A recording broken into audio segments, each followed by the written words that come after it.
안녕하세요. 유돈로우 채널의 김유돈 변호사입니다. 최근 신문기사에 이런 게 있었습니다. 선임병이 후임병한테 김정은 만세, 푸틴 만세 이렇게 외치도록 하고 그걸 외치지 않으면 막 괴롭히고 그래서 처벌받았다는 사례가 있었습니다. 이런 거 하면 어떤 죄가 될까요? 우리 균형법에 보면은 가혹행위죄라는 게 있습니다. 가혹행위죄에는 두 가지가 있는데요. 직권을 행사해서 가혹행위를 한 경우와 위력을 행사해서 가혹행위를 한 경우 이렇게 두 가지로 나누어 규정하고 있습니다. 직권을 행사해서 가혹행위를 한 경우에는요 7년 이하의 징역에 처하도록 되어 있고 벌금형이 없습니다. 그래서 아주 중한죄고요. 또 위력을 행사해서 가혹행위를 한 경우에는 5년 이하의 징역 내지는 벌금형이 규정되어 있습니다. 이 직권을 행사했다고 하면요 군대에서 자신의 계급, 권한을 이용해서 어떤 가혹행위를 한 경우를 말하는 것이고요. 위력에 의한 가혹행위 같은 경우에는 꼭 직권은 없더라도 뭔가 위세, 힘 이런 거를 이용해서 한 경우를 위력에 의한 가혹행위라고 합니다. 아까 말한 그런 선임병 후임병 관계는 사실 막 지시관계가 아니기 때문에 직권을 이용한 건 아니지만 그래도 선임병이라는 그 위세와 위력을 이용해서 부당한 일을 시켰기 때문에 위력에 의한 가혹행위죄가 성립한다고 볼 수가 있겠습니다. 자, 여러분 근데 이 가혹행위라는 말이 굉장히 좀 포괄하는 게 큽니다. 누구에게는 이게 가혹행위로 느껴졌지만 누구에게는 그냥 단순한 장난 정도로 느껴질 수도 있는 거 아니겠습니까? 우리 판례는 가혹행위를 이렇게 말하고 있어요.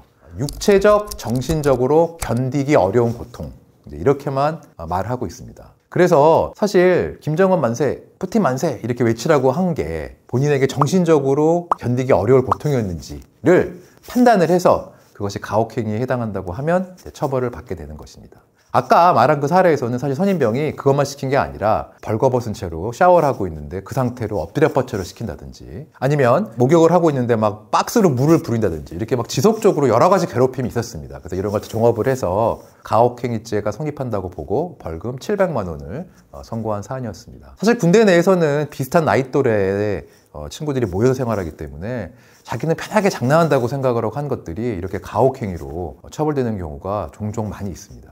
또 이런 것도 있습니다. 어떤 사람은 이 단어를 말하면 숨을 쉬고 이 단어를 말하면 숨을 멈추도록 하는 게임을 한다고 장난을 치면서 숨을 쉬었다 참았다 이런 장난을 쳤어요. 이런 걸 당하는 후임병 입장에서는 이러한 장난도 굉장히 수치심을 느꼈고 이런 것도 가혹행위죄가 된다라고 인정한 판례가 있었습니다.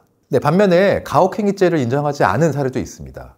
사격장에서 중대장이 한 용사가 그 사격 통제에 잘 따르지 않자 엎드려 뻗쳐를 30분간 한 사례가 있었거든요. 엎드려 뻗쳐를 30분간 한다는 것은 좀 고통스러운 일이긴 합니다. 하지만 얼차려 시행 지침에 보면 팔굽혀펴기가 있는데 팔굽혀펴기보다는 엎드려 뻗쳐가 좀 덜 고통을 주는 게 아니냐 그래서 그런 지침이 있는 것도 고려도 하고 또 사격장에서는 정말 군기 확립이 필요하기 때문에 이렇게 얼차려를 줄 수 있는 건 아닌가라는 그런 판단을 해서 가혹행위죄를 중대장에게 인정하지 않은 그런 사례도 있습니다.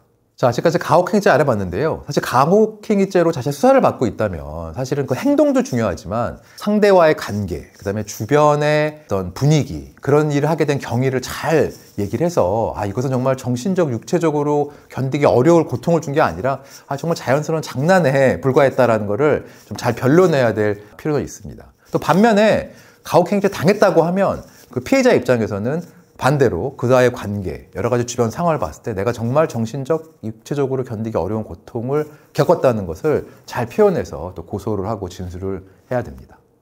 자, 지금까지 유돈로우 채널의 김유돈 변호사였습니다.